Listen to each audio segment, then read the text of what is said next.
Hello everyone. In this video, we will discussing about three terms of the psychology. First one is systematic desensitization therapy.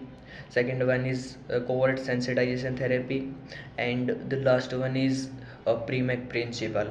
So first one is systematic desensitization therapy.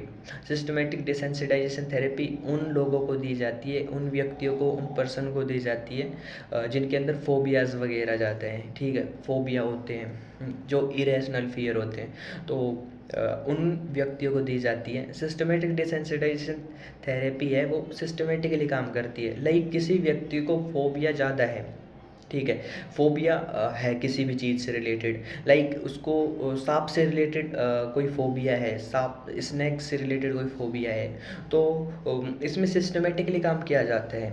जैसे कि उस stimulus से indirectly रूप से उसको मिलवाए जाते हैं उससे। जैसे कि वो थेरेपिस्ट के पास जाता है तो थेरेपिस्ट उसको बोलता है कि जस्ट बैठ जाओ आराम से, और उसके जो भी तुमको स्नैक्स से रिलेटेड फोबिया है उसके बारे में सोचो।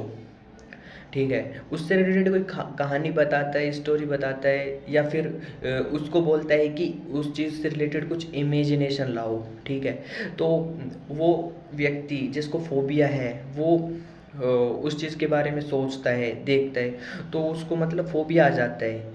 उसके मतलब उसको दिया नहीं गया है अभी, लेकिन उससे बोला गया है कि तुम इसके बारे में सोचो। ठीक है, इमेजिनेशन करो इसके बारे में, तो वो डर जाते हैं उस टाइम पर। तो उसको एकदम से उस टाइम पर रिलैक्सेशन टेक्निक दी जाती है, रिलैक्स होने के लिए बोला जाता है। अब रिलैक्सेशन टेक्निक कैसे दी जाएगी? उसको ब्रीथिंग्स एक्सरसाइज करवाई जाती है, सांसों पर ध्यान लगाओ, तेज तेज सांस लो, ऐसी ऐसी कुछ टेक्निक्स उसको बताई जाती है। फिर वो रिलैक्स हो जाता है, फिर उसको एक्सपोजर करवाया जाता है उस स्टिमुलस से। ठीक है, तो ऐसे ऐसे ये सिस्टमेटिक डिसेंसिटाइजेशन थेरेपी है वो काम करती है। नंबर सेकंड पर हमारी आती है covert sensitization therapy. Covert sensitization therapy वहाँ पर काम करती है जहाँ पर ऑब्सेसिव कंपल्सिव डिसऑर्डर वगैरह ऐसे कुछ डिसऑर्डर ज़्यादा होते हैं। ठीक है, तो इसमें क्या है कि एक अवर्सिव स्टिमुलस दिया जाता है, जो भी हमारा एक रिपीटेशन हमारे बिहेवियर में एक अनडिज़ायरेबल बिहेवियर क्रिएट कर चुके हैं, जहाँ पर हम वहाँ पर एक अवर्सिव स्टिमुलस दिया जाता है। जैसे कि हमको क्या है कि मीठा खाने की बहुत ज़्यादा आदत है। ठीक है, तो उससे पहले हमको जब भी मीठा दिया जाता है, हमको जैसे कि मीठा खाने की बहुत ज़्यादा आदत है, तो हमको क्या है कि उससे पहले कुछ नीम की पत्तियाँ खुआ दी जाती है। ठीक है, तो इससे क्या होगा कि जब भी हम मीठा खाएंगे तो नीम की पत्तियाँ खानी पड़ेगी। हाँ, तो अब इससे क्या है, अवर्सिव यहाँ पर एक अवर्सिव स्टिमुलस दे दिया ना हमको, तो यहाँ पर उससे रिलेटेड जब भी हम मीठा खाने की सोचेंगे तो हमारे दिमाग में क्या आएगा, कुछ कड़वाहट आएगी, कुछ नहीं बहुत ज़्यादा कड़वाहट आएगी। फिर इससे हम उससे थोड़ी घृणा करने लग जाएंगे, नफ़रत सी करने लग जाएंगे। ठीक है, तो ये कोवर्ट सेंसिटाइजेशन थेरेपी ये यहाँ पर काम करती है जहाँ पर पर्सन को ऑब्सेसिव कंपल्सिव डिसऑर्डर जैसे कुछ डिसऑर्डर हो जाते हैं, जहाँ पर उसको अवर्सिव स्टिमुलस से मीट करवाया जाता है जो उसका अनडिजायरेबल बिहेवियर है। ठीक है, नंबर थर्ड पर आता है हमारा प्रीमैक प्रिंसिपल। प्रीमैक प्रिंसिपल में क्या है? प्रीमैक प्रिंसिपल में है कि हमारा जो डिज़ायरेबल जो हम करना चाहते हैं, जो हमारी डिज़ायरेबल थिंग्स है, जो हमारी डिज़ायरेबल स्टिमुलस हैं, उनसे उनके ज़रिए हमको अनडिज़ायरेबल बिहेवियर क्रिएट करवाए जाते हैं, अनडिज़ायरेबल थिंग्स अनडिज़ायरेबल स्टिमुलस दिए जाते हैं। ठीक है, जैसे कि हम बचपन में क्या है कि हमको थोड़ा मीठा खाना ज़्यादा या तीखा खाना ज़्यादा पसंद था। ठीक है, तो हमारे माता पिता क्या करते थे, हमारे पेरेंट्स क्या करते थे कि उस टाइम पर हमको उस तीखा खाने खाओ। ठीक है, वो बोलते थे कि तीखा खाओ तुम, ठीक है, नो डाउट, बट इससे पहले तुमको खाना खाना पड़ेगा, रोटी खानी पड़ेगी। तो हमको रोटी खानी पड़ती थी, उसके बाद वो तीखा खाने को या फिर कोई मीठा खाने को दिया जाता, जो भी हमको अच्छा लगता था। ठीक है, ऐसा ही ऐसा ही आजकल हर मतलब आप अपनी डेली लाइफ में एग्जाम्पल देखते होंगे। ये मेनली तो छोटे बच्चों पर ही थेरेपी करवाई जाती है। ये प्रीमेक प्रिंसिपल यूज़ किया जाता है जब भी बच्चा दूध नहीं पीता है, फिर खाना नहीं खाता है, ठीक है, तो वहाँ पर ये प्रीमेक प्रिंसिपल यूज़ किया जाता है। सो फ्रेंड, हमने 3 टर्म्स तो डिस्कस कर ली है एक्सप्लेन डिटेल्ड वे में, ठीक है। अब थोड़ा सा क्या है कि हम कुछ टर्म्स हो रहे हैं उनको भी डिस्कस कर लेते हैं साथ साथ में। जैसे कि top down processing. Top down processing में क्या होता है कि general to specific. Top down processing में क्या है, जर्नल टू स्पेसिफिक जाना होता है। जैसे कि आपका कोई रिलेटिव है, वो मार्केट में है, ठीक है। अब आप गए उस मार्केट में, तो आप जर्नल टू स्पेसिफिक मतलब आपने सबसे पहले भीड़ को देखा और भीड़ में फिर अपने उस रिलेटिव को देखा, ठीक है। तो ये जर्नल टू स्पेसिफिक है। मतलब आप पहले तो लोगों को देखा, आपने लोगों को देखा, ठीक है, फिर उसके बाद अपने रिलेटिव को देखा। तो यहाँ से जर्नली माना था पहले आपने, फिर जर्नल से स्पेसिफिक पर गए, ठीक है। तो ये टॉप डाउन प्रोसेसिंग है। वहीं पर एक बॉटम अप प्रोसेसिंग है।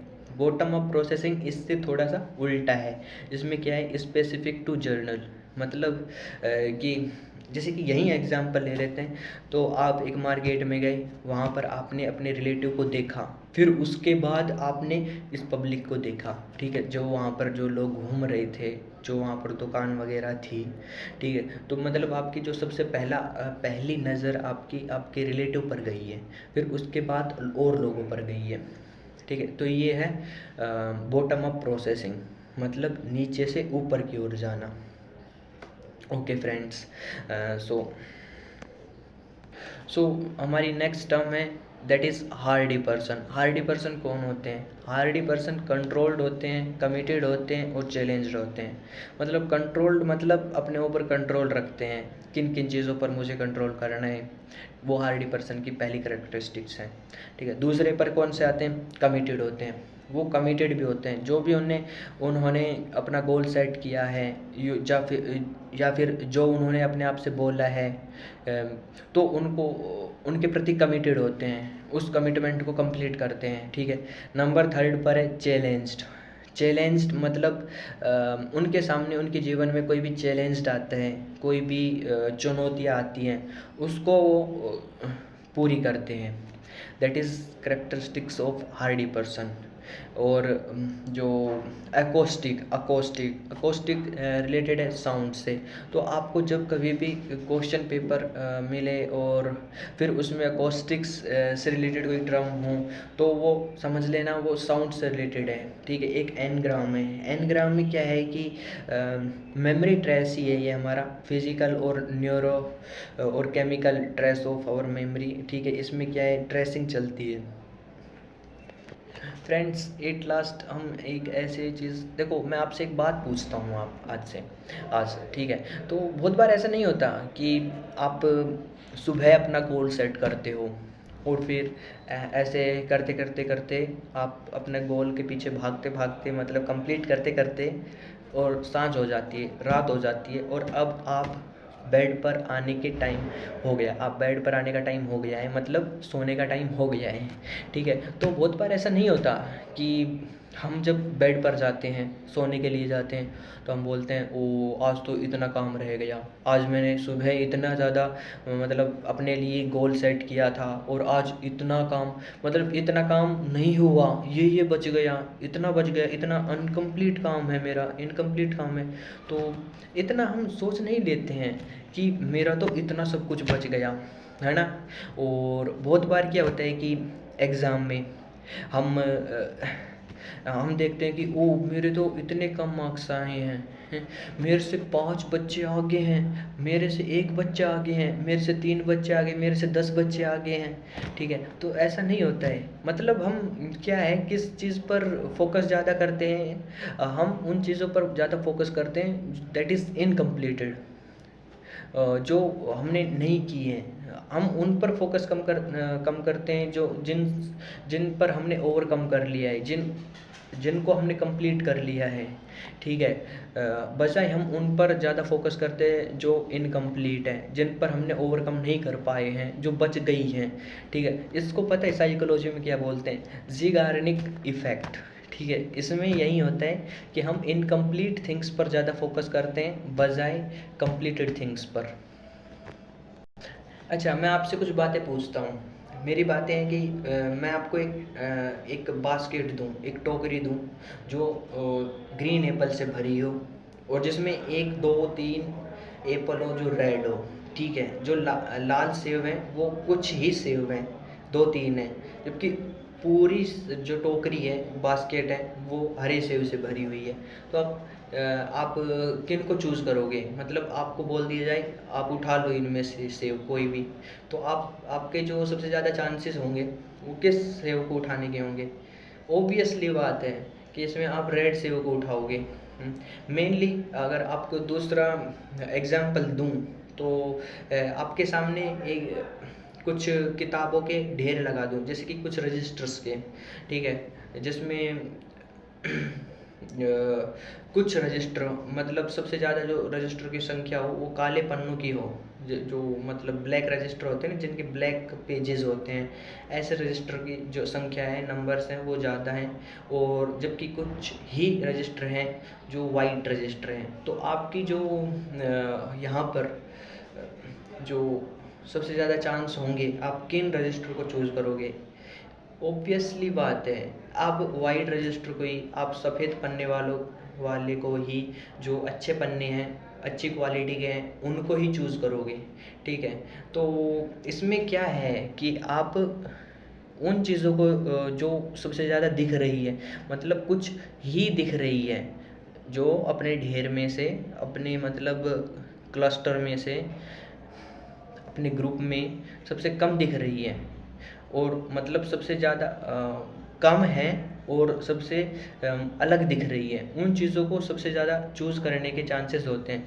तो इसको हम क्या बोलते हैं? वोन रेस्ट ऑफ इफ़ेक्ट। वोन रेस्ट ऑफ इफ़ेक्ट, इसमें यही होता है कि आप उन चीज़ों को चूज़ करते हैं जो रेयर हैं, लेकिन वो उस चीज़ में सबसे अलग दिख रही है। देखो फ्रेंड्स, बहुत बार क्या है कि हमारी मेमोरी में गैप बन जाते हैं, और वो गैप क्या है, एक इन्फॉर्मेशन ये है, उससे रिलेटेड एक इन्फॉर्मेशन ये है, बीच में इतना गैप बन गया, ठीक है। अब उस गैप को हमारी अनकॉन्शियस माइंड है, हमारा जो अनकॉन्शियस माइंड है वो भर देता है उस गैप को, क्योंकि उसका काम होता है भरना, ठीक है। हमारा दिमाग किसी ना किसी तरीके से इन्फॉर्मेशन को जोड़े तो रखेगा ना, तो उस जो हमारे दिमाग में गैप बन गया है, जो हमारी मेमोरी के बीच में गैप बन गया है, इन्फॉर्मेशन के बीच में गैप बन गया है, उसको अनकॉन्शियस माइंड भर देता है, ठीक है। और बहुत बार फिर क्या होता है कि उससे रिलेटेड इन्फॉर्मेशन हमसे पूछी जाती है कि क्या हुआ था ये बताओ, तो हम उससे इतनी इन्फॉर्मेशन है वो बता देते हैं, फिर इतनी भी, फिर बीच में है ना, हम कुछ भी हमारा अनकॉन्शियस माइंड उस चीज़ से भर देता है, उस चीज़ को भर देता है, तो हम वहाँ पर क्या है कि उस चीज़ को बता देते हैं, वो कुछ भी रिलेटेड हो, कुछ से भी रिलेटेड हो सकती है। तो आपकी इतनी इन्फॉर्मेशन ठीक थी, इतनी इन्फॉर्मेशन ठीक थी, लेकिन यहाँ की जो इन्फॉर्मेशन है उसकी कोई चांस है कि वो ठीक हो? नहीं, मे भी ठीक हो, पर लेकिन वो तो गैप भरा गया है, वो ठीक, ज़्यादा चांसेस हैं कि वो गलत ही होगी। और आप उस चीज़ पर बहुत ज़्यादा कॉन्फिडेंट होते हैं, उस चीज़ को बहुत कॉन्फिडेंटली बोल भी देते हैं कि हाँ ये इन्फॉर्मेशन ठीक है, मैं जो मैं बता रहा हूँ वो ठीक है। आप बहुत ज़्यादा इस चीज़ पर कॉन्फिडेंट भी होते हैं, और इसको बहुत अच्छे तरीके से बताते हैं, और आप बोलते भी हैं कि ये बिल्कुल ट्रुथ है, ये बिल्कुल सच्चाई है। तो इसमें मैं आपसे पूछता हूँ कि किसकी गलती है? या तो वो जो सुन रहा है उसकी गलती है, या फिर आपकी गलती है जो आप इसमें मतलब आप झूठ बोल रहे हो? नहीं, इसमें देखो फ्रेंड्स, ऐसे कुछ कोई दिक्कत नहीं है कि हम उस व्यक्ति को गलत ठहरा देते हैं कि ये झूठ बोल रहा है, नहीं, वो अपनी जगह ठीक है, उसके अंदर इतनी इन्फॉर्मेशन थी, इतनी, लेकिन वो उस बीच में उसके अनकॉन्शियस ने भर दी है, ठीक है। वो अपनी बात पर कॉन्फिडेंट है, वो भी ठीक है, लेकिन इस इफ़ेक्ट को इस चीज़ को, इस चीज़ को क्या टर्म दिए, इसको साइकोलॉजी में बोला जाता है कन्फाबुलेशन, ठीक है। बहुत बार क्या है कि आई विटनेस होता है, वो भी कन्फाबुलेशन का काम करता है। उसको इतनी इन्फॉर्मेशन याद है, इतनी इन्फॉर्मेशन याद है, लेकिन मेमोरी गैप बन जाता है, उसका अनकॉन्शियस माइंड भर देता है।